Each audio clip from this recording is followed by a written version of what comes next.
বক্তব্য কি আপনি দিবেন না আমি দেব?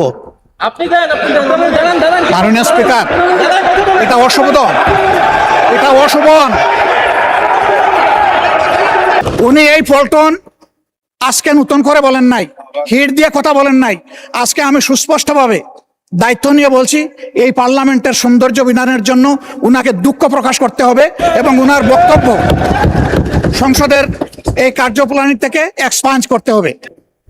এটা প্রশ্ন হলো না পল্টনের বক্তৃতা হলো, বুঝতে পারিনি। আইন শৃঙ্খলা পরিস্থিতির উন্নয়নে 6 মাসে স্বরাষ্ট্রমন্ত্রী সফল হয়েছে কিনা এটা একটা প্রশ্ন। তারপরে ব্রাহ্মণবাড়িয়া জেলায় সিনেমা হল কেন নাই সেটা আরেকটা প্রশ্ন। কোন খাতে কত হত্যা হয়েছে, জখম হয়েছে ইত্যাদি যে ডাটা দিলেন, সেই ডাটাটা কিসের ভিত্তিতে দিলেন, কি পরিসংখ্যানের ভিত্তিতে দিলেন, সে স্ট্যাটিস্টিক্স বড়টা কি আমি জানি না। মানে স্পিকার, আইন শৃঙ্খলা পরিস্থিতির উন্নতি হয়েছে কি হয় নাই সেটা তো দৃশ্যমান।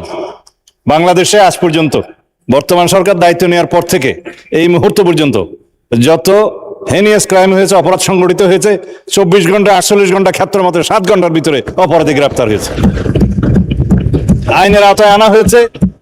এবং সামাজিকভাবে যে কোনো স্পেসিফিক ঘটনা যদি আপনারা বলতে পারেন, সেই স্পেসিফিক ঘটনা আমি 300 বিধিতে বিবৃতি দিতে পারবো।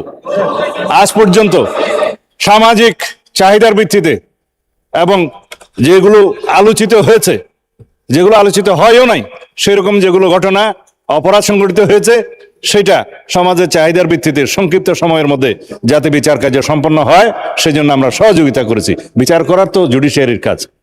এইভাবে রামিসা থেকে শুরু করে রংপুরের ইদানিং 4টা যে হত্যা হলো সেই পর্যন্ত সমস্ত কিছু দ্রুততম সময়ের মধ্যে এই পুলিশ বাহিনী, আইন শৃঙ্খলা রক্ষাকারী বাহিনী গ্রেফতার করতে সক্ষম হয়েছে এবং আইনের আওতায় নিয়ে এসছে।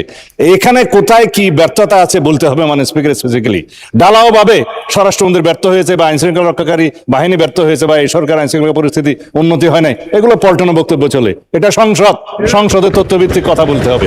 যদি কোনো স্পেসিফিক ঘটনার কথা আপনারা বলেন, সেই ঘটনার প্রেক্ষিতে আমরা 300 বিধিতে বক্তব্য দিতে পারবো মানে স্পিকার। কিন্তু যদি কাগজ নিয়ে বলা হয় এতটা হত্যা হয়েছে, এতটা ঘুম হয়েছে, সেটা তো কিসের স্টেটমেন্ট আমরা জানি না।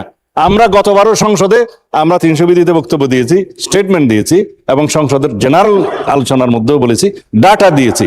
তার মধ্যে আমরা প্রত্যেকটা পরিসংখ্যান করে প্রত্যেকটা অপরাধ ভিত্তিক চিত্র আমরা তুলে ধরেছিলাম। তখন কেউ বলতে পারে না মানে স্পিকার। সুতরাং যদি কোনো স্পেসিফিক ঘটনায় বাংলাদেশের আইন শৃঙ্খলা রক্ষাকারী বাহিনী বা স্বরাষ্ট্র মন্ত্রণালয় ব্যর্থ হয়েছে কি হয় নাই, সেই বিষয়ে যদি আপনারা নোটিশ আনেন, তখন আমরা ডিবেট করতে পারবো। ধন্যবাদ মানে স্পিকার।